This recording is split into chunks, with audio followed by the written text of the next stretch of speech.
Bagaimana nih nasib para investor saham di tahun 2026? Nasibnya buruk, terus merugi?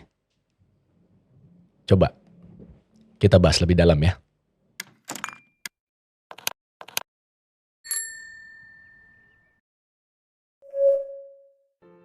Di tahun 2026, jujur, ini bukan tahun yang menyenangkan untuk investor saham Indonesia. Karena IHSG ini udah berulang kali terkoreksi. Saham-saham big banks yang umumnya dianggap aman, sebagai contoh ya BBCA, BBRI, BMRI, BBNI, itu dihajar terus turun. Investor asing banyak yang udah keluar dari Indonesia. Apa sih sebenarnya yang sedang terjadi? Apa ekonomi Indonesia ini memang lagi bermasalah? Katanya pertumbuhan ekonomi kita naik. Atau ya ini hanya siklus pasar biasa.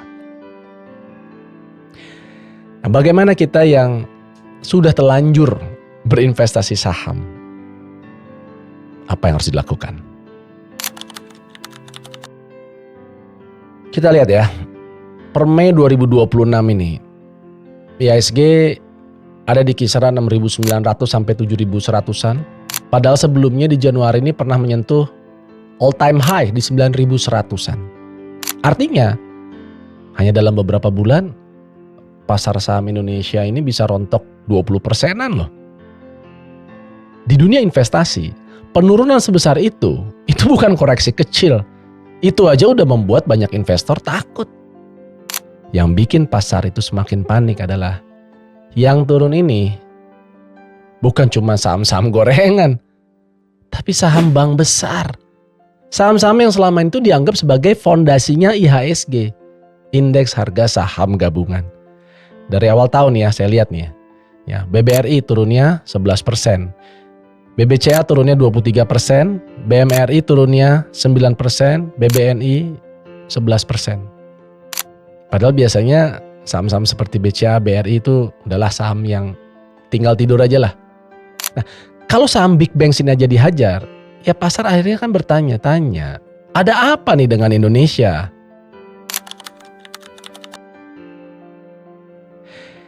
Untuk menjawab itu, kenapa saham big banks bisa anjlok? Mungkin yang pertama, ya dan bisa jadi ini yang terpenting. Yang namanya pasar saham itu kan sangat tergantung ya dari dana asing. Nah, ketika investor global takut terhadap investasi di emerging market, contohnya di Indonesia, yang pertama dijual biasanya adalah memang saham bank. Kenapa? Karena bank ini adalah representasi ekonomi sebuah negara. Dalam beberapa waktu terakhir ini kita lihat memang asing keluar dari saham-saham big banks tersebut. Yang kedua, adanya ketidakpastian global.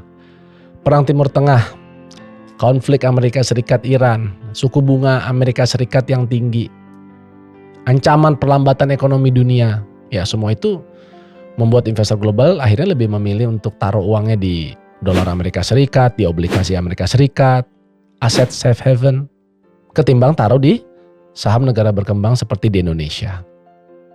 Lalu, kepercayaan terhadap pasar ya sedang diuji. Ini yang paling sensitif.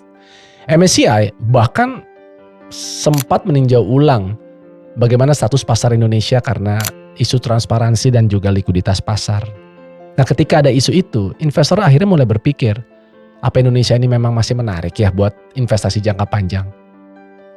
Pasar saham ini kan bergeraknya bukan cuma karena data, tapi karena persepsi, karena kepercayaan.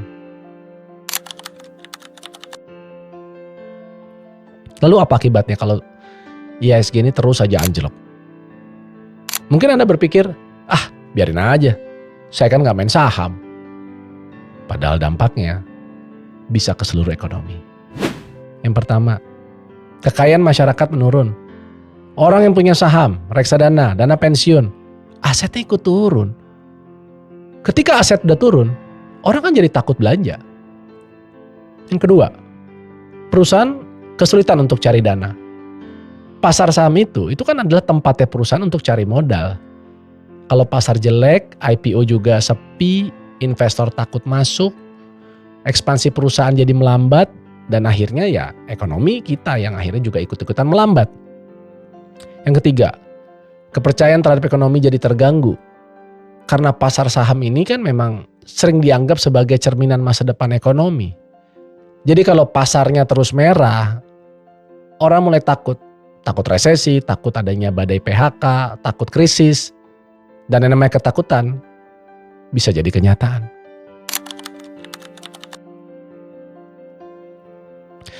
Tadi di awal saya bilang tahun 2026 ya dianggap jelek untuk pasar saham. Karena nyatanya hampir semua sentimen buruk itu datangnya bersamaan. Coba lihat, rupiah melemah, suku bunga global tinggi, dana asing terus keluar, geopolitik memanas, ketidakpastian MSCI, kekhawatiran ekonomi domestik. Bahkan Reuters itu sebut Indonesia adalah negara dengan kinerja pasar saham yang terburuk. Dan ketika terlalu banyak ya sentimen negatif ini datangnya bersamaan, pasar jadi kehilangan arah. Bagaimana yang sudah terlanjur untuk investasi saham? Ini penting. Karena ketika market merah, biasanya kan kita emosi ya. Takut, panik, nyesel. Padahal keputusan yang paling mahal dalam investasi biasanya terjadi ketika emosi dan ya ujungnya malah semakin merugi. Saran dari saya, jangan jual semua. Apalagi kalau perusahaannya masih bagus fundamentalnya. Ya harga saham turun kan belum berarti perusahaannya jelek. Bisa aja karena pasarnya yang lagi takut sehingga bereaksi berlebihan. Yang kedua mungkin ini saatnya untuk kita evaluasi portofolio kita. Kita tanya ke diri sendiri lagi.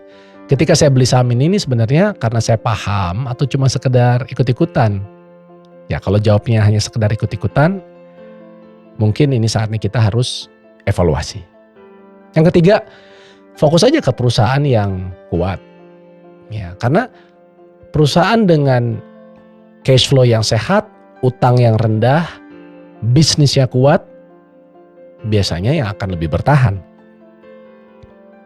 Selanjutnya, siapkan cash. Karena di market yang bearish, cash itu penting. Ketika nanti semua turun, orang yang punya cash itu yang punya peluang. Bagaimana sih kira-kira dengan masa depan pasar saham Indonesia? Jujur, gak ada yang tahu pasti. Tapi setidaknya sejarah menunjukkan satu hal. Pasar saham itu selalu berada dalam yang namanya siklus. Ada naik, ada turun, ada panik, ada pulih lagi. Coba aja ingat. Krisis tahun 98, ada krisis subprime mortgage 2008, Covid tahun 2020. Pasar saham runtuh, tapi nyatanya kembali lagi tuh. So pertanyaannya, apa market masih akan turun lagi? Tapi coba kita tanya, apa kita sudah punya mental dan strategi untuk tetap bertahan? Lalu bagaimana supaya kita nggak terus-terusan merugi? Apa yang perlu diubah? Mungkin mindset yang perlu diubah. Karena banyak yang masuk ke pasar saham itu dengan harapan cepat kaya. Padahal pasar saham itu bukan tempatnya mesin uang untuk orang bisa cepat kaya. Tapi adalah kumpulan dari strategi yang namanya kedisiplinan, kesabaran, pengendalian diri. Ya, kalau market naik banyak orang tuh untuk yang untung. Tapi ketika market jatuh, di situ kan kita terlihat bagaimana karakter asli dari para investor. Ketika market naik, banyak orang merasa pintar. Ketika market jatuh, akan terlihat siapa yang sebenarnya benar-benar memahami resiko. Mungkin market 2026 ini bukan cuma menguji uang kita, tapi juga menguji yang namanya kesabaran, mental, cara kita berpikir terhadap investasi. Dan dalam investasi itu yang paling penting sebenarnya yang bisa bertahan daripada yang terlihat hebat. Sebagai penutup, IHSG bisa turun, saham bisa merah, investor asing bisa keluar. Tapi keputusan yang tenang itu yang lebih baik daripada keputusan yang panik. Market itu bukan hanya soal angka. Market itu adalah cerminan bagaimana manusia itu bereaksi terhadap ketakutan. Sampai bertemu di episode selanjutnya.